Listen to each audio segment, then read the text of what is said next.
السلام عليكم ورحمة الله وبركاته. الحمد لله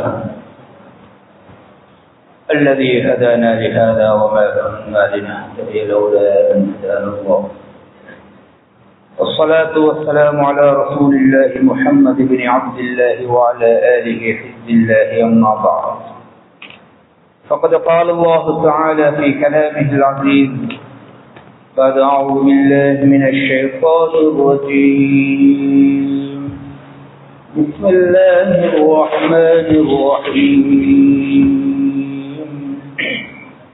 يوم يكشف عن ساق ويدعون إلى السجود فلا يستطيعون،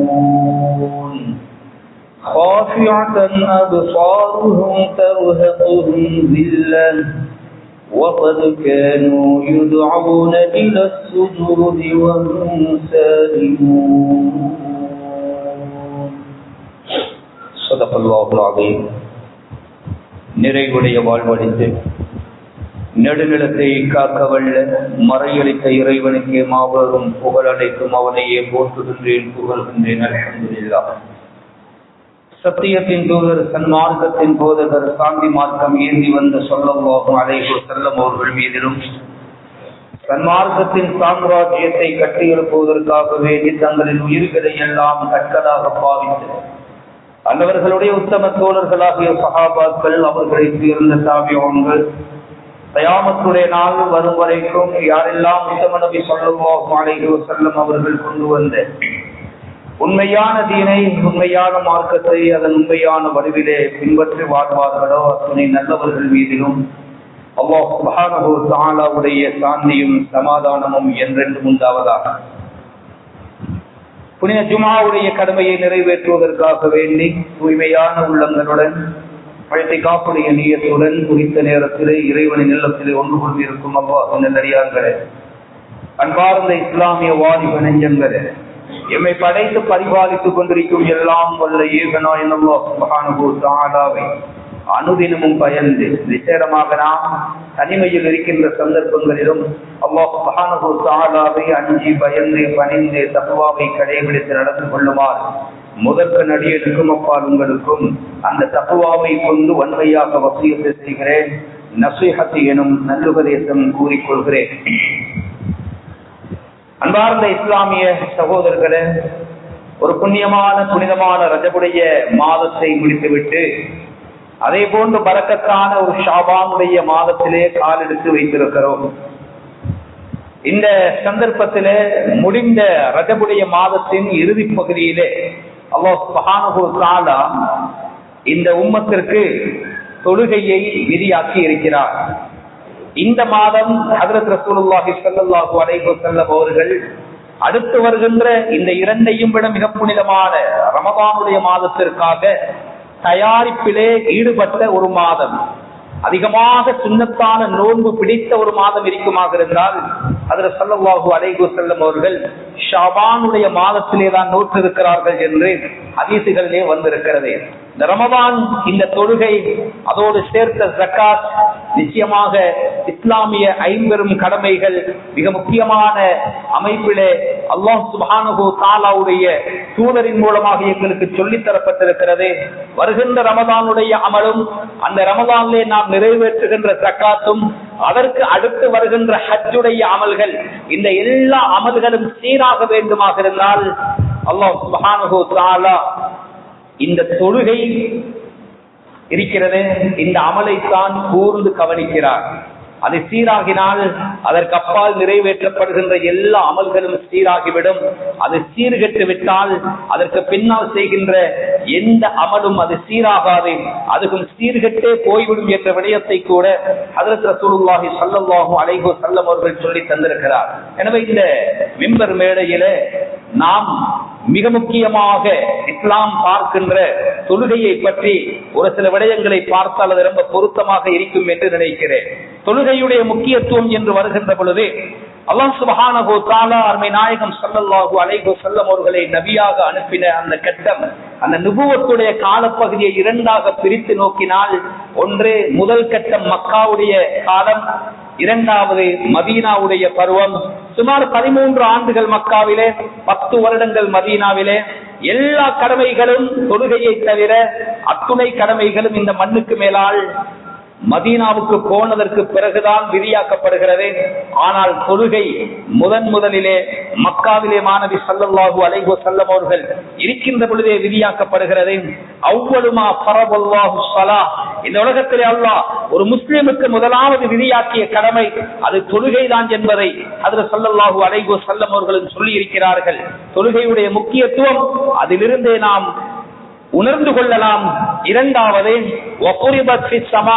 எல்லா அமல்களையும் ஜிப்ரீல் அலைஹிஸ்ஸலாத்து வஸ்ஸலாம் அவர்களை அனுப்பி இந்த மண்ணுக்கு மேலால் விதியாக்கிய அல்லாஹ் சுப்ஹானஹு வ தஆலா இந்த தொழுகையை விதியாக்க தீர்மானித்த மாத்திரத்திலே ஹஜ்ரத் ஸல்லல்லாஹு அலைஹி வஸல்லம் அவர்களை 7 வானமும் தாண்டி சிதறத்துல் முன்தஹாவையும் தாண்டி தன்னுடைய தர்பாருக்கு வரவழைத்து தன் பக்கத்திலே வரவழைத்து அந்த தொழுகையை பரிசாக கொடுத்திருக்கிறான் என்று இஸ்லாம் சொல்லுவதில் இருந்து நாம் எதை புரிய வேண்டும், தெரிய வேண்டும் என்றால், உண்மையிலே அக்ரபுமாய கூனுல் ஆபுது மிர் ரப்பி வஹுவ சாஜித் சொன்னார்கள் நாயகம் ஸல்லல்லாஹு அலைஹி வஸல்லம்.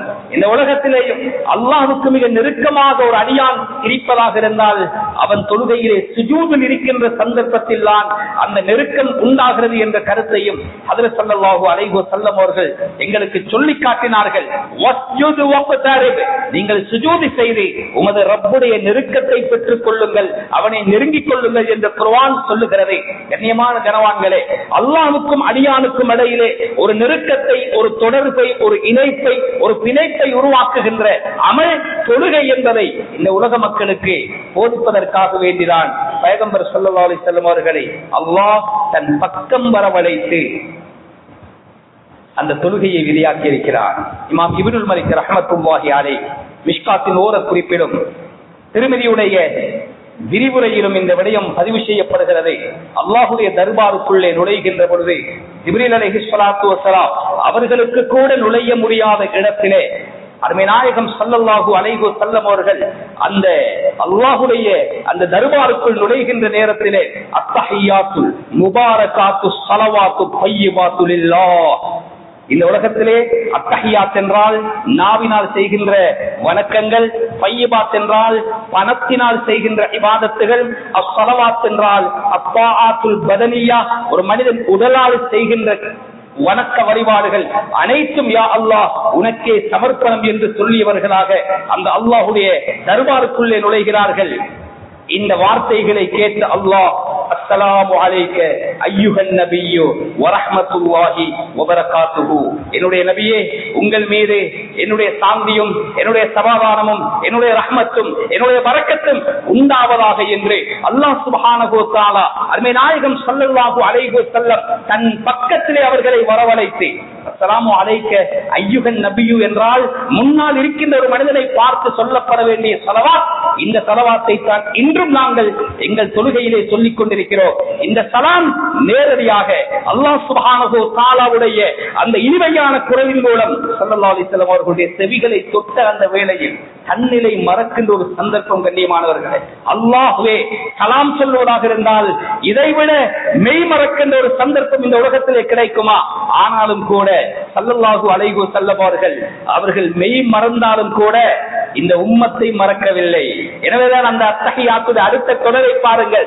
அஸ்ஸலாமு அலைனா வ அலா இபாதில்லாஹி ஸாலிஹீன், யா அல்லாஹ் உன்னுடைய சாந்தியும் உன்னுடைய சலாமும் உன்னுடைய பரக்கத்தும் ரஹ்மத்தும் எனக்கு மட்டும் நீ சொல்லிவிட்டாய், அது போதாதே, உன்னை வழிபடுகின்ற என்னை பின்பற்றுகின்ற என்னுடைய உம்மத்தினர்கள் அத்துணை பேருக்கும் அந்த சலாம் தேவை என்று அந்த இடத்தில் கூட தன்னுடைய சொந்த உம்மத்தை மறக்காமல் குரல் கொடுத்தவர்கள் தான் மாநபி ஸல்லல்லாஹு அலைஹி வஸல்லம். இந்த சம்பாஷணை போய்க் கொண்டிருக்கிறது.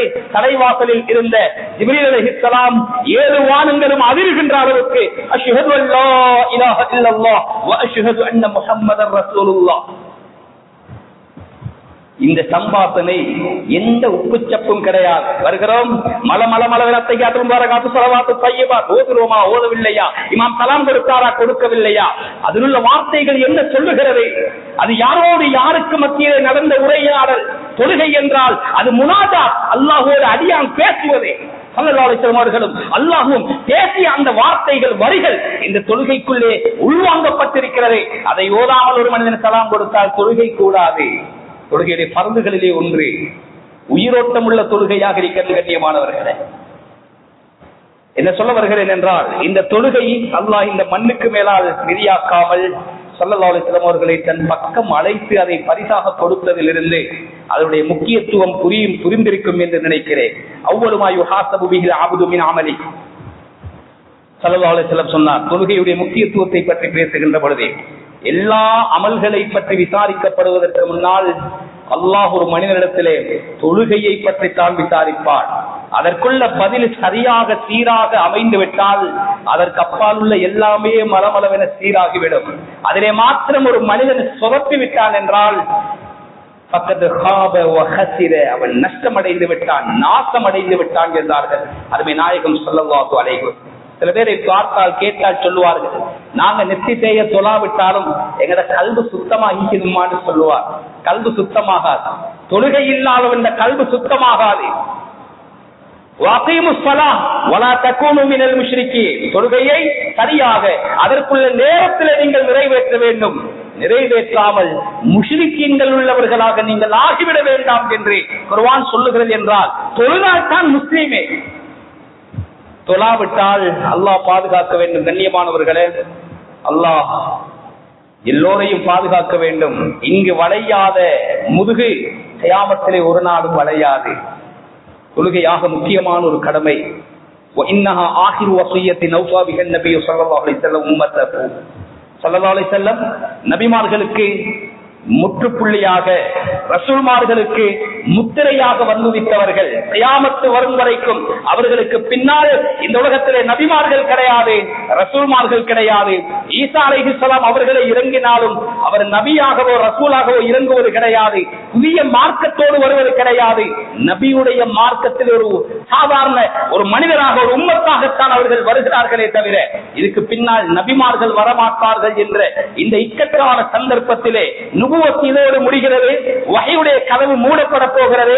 இந்த அகில மக்களுக்கு கியாமத்து நாள் பரியந்தம் பிறக்கின்ற மனிதர்களுக்கெல்லாம் ஒட்டுமொத்தமாக ஒரே செய்தியை சொல்ல வேண்டும் என்று தீர்மானித்த ஹஜ்ரத் ஸல்லல்லாஹு அலைஹி வஸல்லம் இந்த உலகத்தை விட்டு பிரிகின்ற பொழுது இறுதியாகவும் உறுதியாகவும் செய்த வசியத் என்ன தெரியுமா? இத்தகுல்லாஹ ஃபிஸ்ஸலாஹ். அஸ்ஸலாஹ் என்றால் அல்லாஹ்வை தொழுகையுடைய விடயத்திலே பயந்து கொள்ளுங்கள். வமா மலக்கத் ஐமானுக்கும், உங்களுக்கு கீழால வேலை செய்கின்ற அந்த மக்களுடைய விடயத்திலே நீங்கள் அல்லாஹ்வை பயந்து கொள்ளுங்கள். மனித உரிமையையும் அல்லாஹ்வுக்கு செய்ய வேண்டிய கடமைகளில் பிரதானமான தொழுகையை பற்றியும் தான் இறுதி வசியத்தாக இறுதி தூதர் முஹம்மது ஸல்லல்லாஹு அலைஹி வஸல்லம் அவர்கள் சொல்லி இருக்கிறார்கள் என்றால் அது எவ்வளவு முக்கியத்துவம் பெறுகிறது. அது மாத்திரமல்ல, அவ்வளவு மா தஃகிதூன மின் தீனிக்கும் அல் அமானா, அல்லாஹ் பாதுகாக்கவே.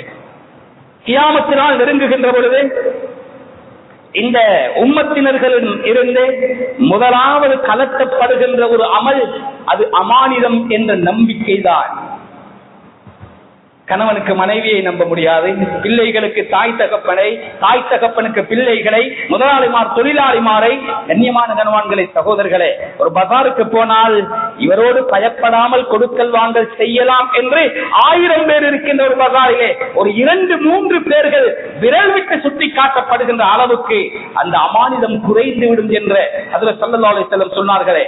சமூகத்தில் இருந்து முதலாவது கலட்டப்படுகின்ற ஒரு அமல் இருக்குமாக இருந்தால் அது அமானிதம் தான். கொடுத்த கடன் எத்தனை பேரிடத்தில் இருந்து எப்படி வந்திருக்கிறது? கண்ணியமான கணவான்களே, சகோதரர்களே, இது தனி தலைப்பிலே பேசப்பட வேண்டிய விடயம், நேரமிடம் கொடுக்காதே. அந்த ஹதீஸிலே தொடர்ந்து சொன்னார்கள் ஸல்லல்லாஹு அலைஹி வஸல்லம், வஆஹிரு மா தக்இதுன மின்ஹு அஸ்ஸலாஹ். இந்த உம்மத்திலிருந்து கடைசியாக கலட்டப்படுவதும் எடுக்கப்படுவதும் தொழுகைதான். எந்த அமல் இல்லாமல் போனாலும் தொழுகை இந்த மண்ணுக்கு மேலால் இருக்கும். அது காமத்தி ஸலாஹ், அது காமத்தி ஸலாஹ் என்ற அந்த முஅத்தினுடைய அறைகூவல் இகாமத்திலே முன்மொழியப்படுகின்ற பொழுது என்ன சொல்லுகிறோம்? அகாமஹல்லாஹ் வ அதாமஹா மாதாமத்தி ஸமாவாத்து வல் அர்த். வானம் பூமி இந்த உலகத்திலே நிலைத்திருக்கும் காலமெல்லாம் இந்த தொழுகையை அல்லாஹ் நிலைபெற செய்வாராக. எப்போது அல்லாஹு அக்பர் என்று சொல்லி சுஜூது செய்கின்ற ஒரு மனிதன் இந்த உலகத்தில் இல்லாமல் போவானோ இந்த உலகமே இல்லாமல் போய்விடும். ஆக கடைசியாக கலக்கப்படக்கூடிய ஒரு அமலும் தொழுகைதான் என்ற விடயத்தை ஹஜ்ரத் ரசூலுல்லாஹி ஸல்லல்லாஹு அலைஹி வஸல்லம் அவர்கள் சொல்லியிருக்கிறார். அஸ்ஸலாஹ் ஹிய உமூதுல் இஸ்லாம். தொழுகை இஸ்லாத்தின் மிக பிரதானமான தூண்களில் ஒன்று. ஆனால் இவ்வளவு முக்கியத்துவம் வாய்ந்த தொழுகையில் இன்று சமூகம் எவ்வளவு அலட்சியமாக இருக்கிறது. அதை பார்க்கின்ற பொழுதுதான் கவலையாகவும் கைசேதப்பட வேண்டிய நிலைமையிலும் நாம் இருக்கிறோம். ஆரம்பத்திலே நான் ஓதி காண்பித்த வசனம், தொழுகையின் அலட்சியம் என்றால் அது இரண்டு விதத்திலே இருக்கிறது. ஒன்று, பரவான தொழுகைகளை ஆண்கள் ஜமாஅத்தோடு மஸ்ஜிதிலே நிறைவேற்றுவதில் அலட்சியம். தொழாதவர்களை நாம் கடைசியிலே பார்ப்போம். தொழுபவர்கள் கூட இமாம் ஜமாஅத்து பேணுதல் இல்லாமல் தொழுவதிருக்கிறதே, அது ரொம்ப பொல்லாத ஒரு குற்றம். கண்ணியமான கனவான்களே, அஸ்ஸலாத்து மிஃப்தாஹுல் ஜன்னா, சின்ன வயசிலே நாம் பாடமாக்கின ஹதீஸ். தொழுகை சுவர்க்கத்தின் சாவி, சுவர்க்கத்தின் கீ, சுவர்க்கத்தின் திறவுகோல் என்று சொல்லுகிறோமே. ஏன், எதற்காக, ஏன் நபி ஸல்லல்லாஹு அலைஹி வஸல்லம் அவர்கள் அந்த தொழுகையை சுவர்க்கத்தின் திறவுகோலுக்கு ஒப்பாக்கினார்கள் என்றால், ஒரே மாதிரி பூட்டு, ஒரே மாதிரி சாவி, ஆனால் போட்டால் அது திறவராது. சின்னோரு கல்லு வித்தியாசமாக இருந்தாலும் அந்த பூட்டை அந்த திறவுகோல் எப்படி திறக்காதோ, தொழுகை என்பது பல பற்கள் கொண்ட ஒரு சாவி. அதிலே ஒரு பல்லை சொதப்பினோம் என்றாலும் கூட அந்த சொர்க்கத்தின் பூட்டை திறக்க முடியாது. அதிலே முதலாவது சாவி ஜமாத்துடைய தொழுகை, பருவான தொழுகையை வயது வந்தவர்கள் பள்ளிவாசலிலே சென்று நிறைவேற்ற வேண்டும். எந்த காரணமும் இல்லாமல் அதான் சத்தம் கேட்டும் பள்ளிவாசலிலே தொழாமல் வீடுகளிலே தன்னுடைய பரவான தொழுகையை தொழுது கொண்டிருப்பவர்கள், மஸ்ஜிதிலே நான் நின்று தொழுவிக்கின்ற மெஹராபிலே ஒரு இமாமை நியமித்து விட்டு வாலிபர்களை கொஞ்சம் என்னோடு சேர்த்துக் கொண்டு காய்ந்த விறகுகளை பொறுக்கிக் கொண்டு போய் அந்த வீட்டிலே தொழுபவர்கள் அவர்கள் வீட்டுக்குள்ளே இருக்கத்தக்கன அந்த விறகுகளை போட்டு அவர்களோடு அந்த வீட்டை உயிரோடு கொளுத்த என் மனம் நாடுகிறது என்று ஹஜ்ரத் ஸல்லல்லாஹு அலைஹி வஸல்லம் இரக்கமுள்ள நபி, அல்லாஹ்வுடைய சன்னிதானத்திலே இந்த உம்மத்தை விட்டுக் கொடுக்காத நபி, வீடுகளிலே தொழுபவர்களுடைய வீட்டை அவர்களோடு வைத்து எரிப்பதற்கு சாம்பலாக்குவதற்கு என் மனம் நாடுகிறது என்றால் அறவே தொழாதவர்களுடைய நிலை எப்படி? கண்ணியமான கனவான்களே, யௌம யுக்ஷஃபு அன் சாக், கியாமத்துடைய நாள், சாக் என்ற ஜோதி மஹ்ஷர் மைதானத்திலே மனித கோடிகள் அல்லோல கல்லோல படுகின்ற அந்த வேளையிலே ஒட்டு துணி இல்லாமல் ஆண்களும் பெண்களும் யானப்தி யானப்தி என்று நபிமார்கள் கூட கதறுகின்ற அந்த நேரத்திலே சாக் என்ற ஜோதி வெளியாகும். இதோ அல்லாஹ்வுடைய பிரகாசம் வெளியாகிவிட்டது, எல்லோருமே சுஜூதிலே விழுந்து விடுங்கள். வயுதுஊன இல சுஜூத், மலக்குமார்கள் அறை கூவி அழைப்பார்கள், எல்லோரும் சுஜூதில் விழுந்துவிடுங்கள், இதோ பரிசுத்த ரஹ்மான் ஆஜராக போகிறார். ஃபலா யஸ்தபியூன், சில பேருடைய முதுகுகள் வளையாது, அவர்களுக்கு அதை செய்ய முடியாது. காஷியத்தன் அபுசாருக்கும் தருகப்புகும் தில்லா, பார்வைகள் வெட்கத்தினால் கூலி போயிருக்கும், குறுகி போயிருக்கும், பணிந்து போயிருக்கும், அவர்களுடைய முகங்களில் கேவலம் சூழ்ந்திருக்கும். வகான்யுதௌன இல சுஜூதி வஹும் சாலிமூன், நல்ல திரகாத்திரமான பொடியோடு தேக ஆரோக்கியத்தோடு அவர் உலகத்திலே வாழுகின்ற பொழுது ஹய்யா அலஸ் ஸலாஹ், தொழுகைக்கு வாருங்கள், ஹய்யா அலல் ஃபலாஹ், வெற்றிக்கு வாருங்கள் என்று அழைத்தும் அந்த தொழுகைக்கு அழைத்து அந்த தொழுகையை நிறைவேற்றாதவர்கள், விசேஷமாக ஜமாஅத்தோடு வந்து அந்த தொழுகையை நிறைவேற்றாதவர்கள், வயுதுஊன இல சுஜூத் என்று தான் வந்திருக்கிறதே தவிர வயுக்மரூன பிஸ்ஸுஜூத் என்று வந்ததில்லை என்று உலமாக்கள் எழுதுகிறார்கள். தொழுது கொள்ளுங்கள் என்று ஏவப்படவில்லை, தொழுகைக்காக வாருங்கள் என்று அழைக்கப்பட்டார். என்ற முக்கியமான ஒரு பிள்ளையை ஒரு பிரபலியமான ஒரு பாடசாலைக்கு சேர்க்க வேண்டும். டாக்குமெண்ட்ஸ் எல்லாம் தயாராக்கி வைத்திருக்கிறோம்.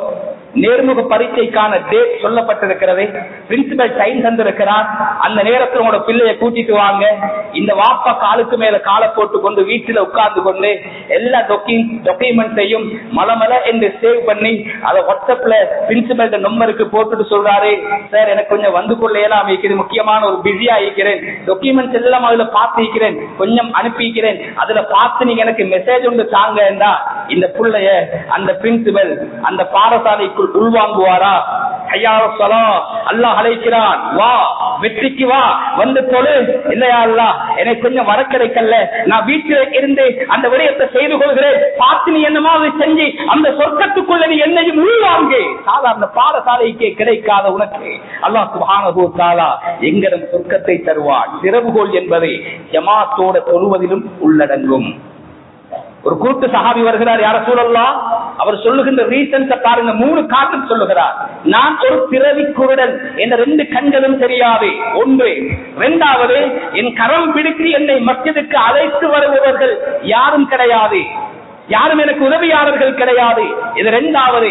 மூணாவது, வருகின்ற பாதை நீளமான தூரமான பாதை, ஓநாய்களை ஆடுகளை அடித்து சாப்பிடுகின்ற ஓநாய்களுடைய நடமாட்டம் இருக்கிறது, உயிராபத்தான நிலை. இந்த சந்தர்ப்பத்தில் நான் பரதான தொழுகையை வீட்டிலே தொழுது கொள்ளலாமா என்று கேட்ட நேரத்திலே ஸல்லல்லாஹு அலைஹி வஸல்லம் அந்த மனிதனிடத்திலே கேட்ட கேள்வி என்ன தெரியுமா? ஹல் தஸ்மஉன் நிதா, வாங்கு சத்தம் கேட்கிறதா? நாம் ஃபஅஜிப் ஃபஇன்னி லா அஜீது லக ருஹ்ஸதன், அப்படி என்றால் நீ பள்ளிவாசலுக்கு வந்துதான் ஆகணும். ஹய்யால ஸலா என்ற சங்கநாதமும் செவிகளை தொட்ட பிறகும் எந்த காரணத்தையும் சொல்லி வீட்டிலே உனக்கு தொழுது கொள்ளலாம் என்று அனுமதி தருகின்ற அருகதை எனக்கு கிடையாது என்று கைவிரித்து விட்டார். பிறவி குருடருக்கு இந்த நிலை என்றார். கடுமையான மழை பொழிகின்ற சந்தர்ப்பத்தில் கொரோனா பீரியட்ல நாம் இதை பார்த்திருக்கிறோம்.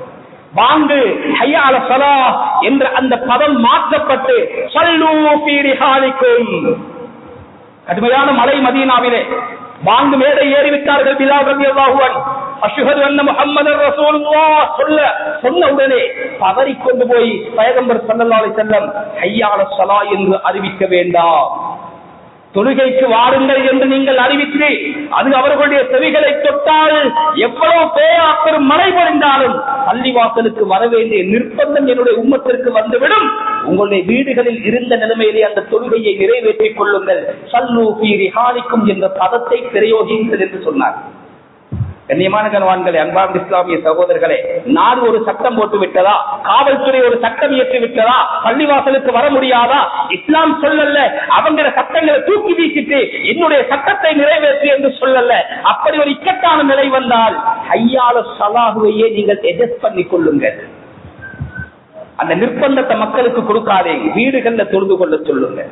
கண்ணியமான கணவான்களே, அன்பார்ந்த இஸ்லாமிய சகோதரர்களே, இதுக்கு அப்பால ஜமாத்துடைய முக்கியத்துவத்தை பற்றி பேச வேண்டிய அவசியம் இல்லை என்று நினைக்கிறேன். இருந்தாலும் நேரம் இடம் கொடுக்காது. இது ஜமாத்தோடு தொழாதவர்கள் எதற்கு மஸ்ஜிது, எதற்கு ஒரு வக்ஃப், எதற்கு ஒரு இத்திகாஃப், ஏன் இந்த மஸ்ஜிதுகள் உருவாக்கப்பட்டிருக்கிறது? நீங்கள் யாராவது கியாமத்துடைய நாளையில் அல்லாஹ்வை ஒரு முஸ்லீமாக சந்திக்க வேண்டும் என்று ஆசைப்பட்டால் இந்த 5 நேர தொழுகைகளை, அந்த தொழுகைக்கான அழைப்பு எங்கிருந்து வருகிறதோ அந்த இடத்தில் போய் சென்று அந்த தொழுகையை நிறைவேற்றிக் கொள்ளுங்கள் என்றார்கள் ஹஜ்ரத் ஸல்லல்லாஹு அலைஹி வஸல்லம். எனவே ஜமாத்தோடு தொழுவது, வுதுவை சரியாக முறையிலே எடுப்பது, சுஜூதை சரியான முறையிலே செய்வது, எங்கள் ஆடைகளை சரியான முறையிலே உடுத்துக் கொண்டு வருவது, உருவம் போட்ட ஆடைகள், கழுத்துல செயின், காதுல காதுப்போ, இதோடு வந்து தக்பீர் கட்டுவது. கண்ணியமான கனவான்களே, அன்பார்ந்த இஸ்லாமிய சகோதரர்களே, இந்த விடயங்கள் அடுத்தவனுடைய சிந்தனையும் சீர்குலைக்கின்ற ரூபத்திலே ஒரு கோர்ட்டுக்குள்ள போகும் பொழுது, ஒரு நீதிமன்றத்திற்குள்ளே போகும் பொழுது எவ்வளவு ஸ்மார்ட்டாக, எவ்வளவு அடக்கமாக, ஒழுக்கமாக போகிறோம். அகிலத்தை ஆட்டி படைக்கின்ற அல்லாஹ்வுடைய தர்பார், இந்த மஸ்ஜிதுகள் அவருடைய வீடு வருகின்ற பொழுது எவ்வளவு பக்குவமாக, இதெல்லாம் உம்ம வாப்பட கையில தான் இருக்கிறது. பள்ளிவாசலுக்கு போகும் பொழுதே எவ்வளவு முடியுமோ குது தீனத்துக்கும் இந்த புள்ளி மஸ்ஜித் அல்லாஹ் சொல்லுகிறார், மஸ்ஜிதுக்கு போகும் பொழுதே உங்களை எவ்வளவு ஒழுக்கமாக அலங்கரிக்க முடியுமோ அவ்வளவு அலங்காரத்தோடு போக வேண்டும். இது ஒரு விஷயம். இறுதியாக சொல்லி முடிக்கிறேன்.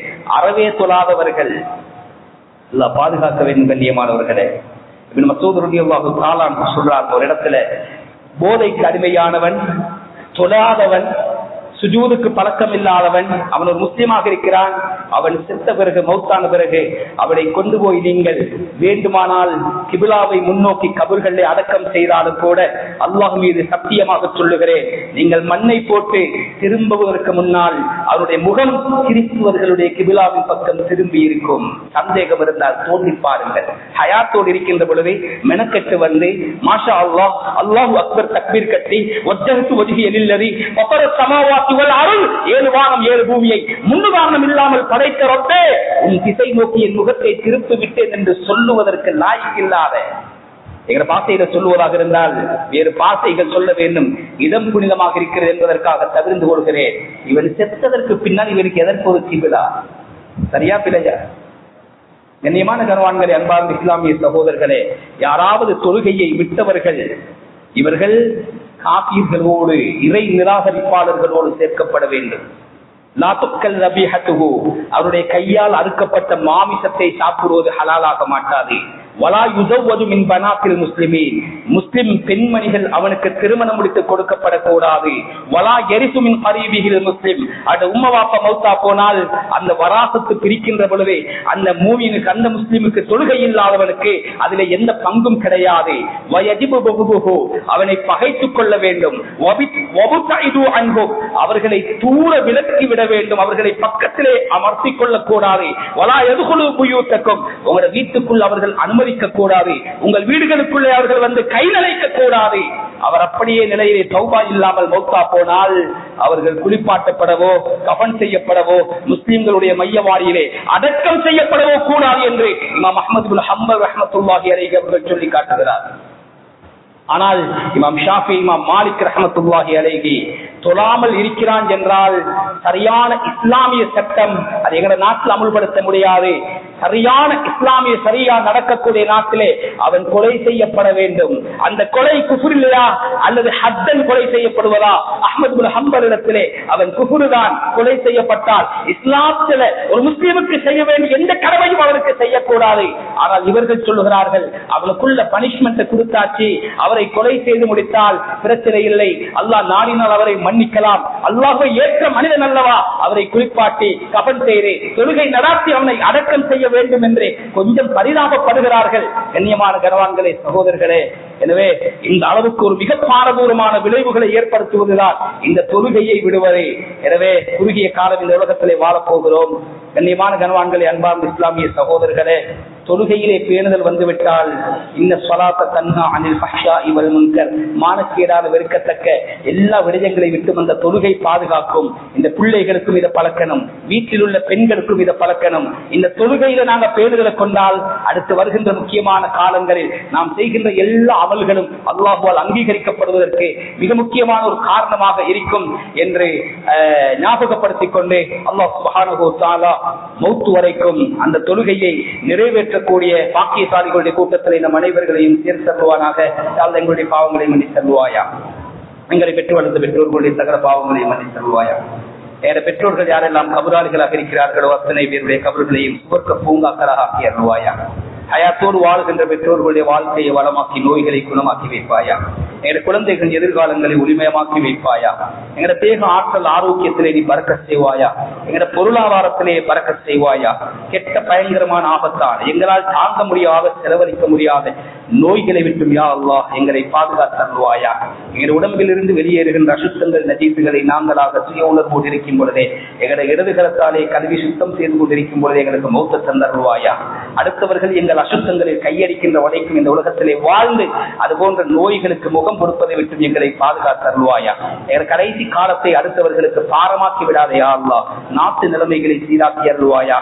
அனர்த்தங்களை விட்டு இந்த நாட்டை நீ பாதுகாத்தருள்வாயா. சமூக ஒற்றுமையை தந்தருள்வாயா. இனங்களுக்கு மத்தியிலே பிரச்சனைகள், பிளவுகள், கலவரங்கள் ஏற்படுவது விட்டு இந்த நாட்டை பாதுகாத்தருள்வாயா. நாட்டுடைய பொருளாதாரத்திலே நீ பறக்கச் செய்வாயா. யா அல்லாஹ், வருகின்ற ரமதானை ஆரோக்கியமாக அடைந்து கொள்ளக்கூடிய நல்ல பாக்கியத்தை நம் அனைவர்களுக்கும் நசீபாக்கி அருள்வாயா. இறுதி முடிவை நல்லதாக்கி வைப்பாயா. ஈமானோடு வாழ்ந்து கலிமாவை மொழிந்த நாவோடும் சிரித்த முகத்தோடும் சொர்க்கத்துடைய காட்சிகளை கண்டு ரசித்த கண்களோடும் இந்த உலகத்தை விட்டு பெறுகின்ற பாக்கியமான மௌத்தை நம் அனைவர்களுக்கும் நசீபாக்கி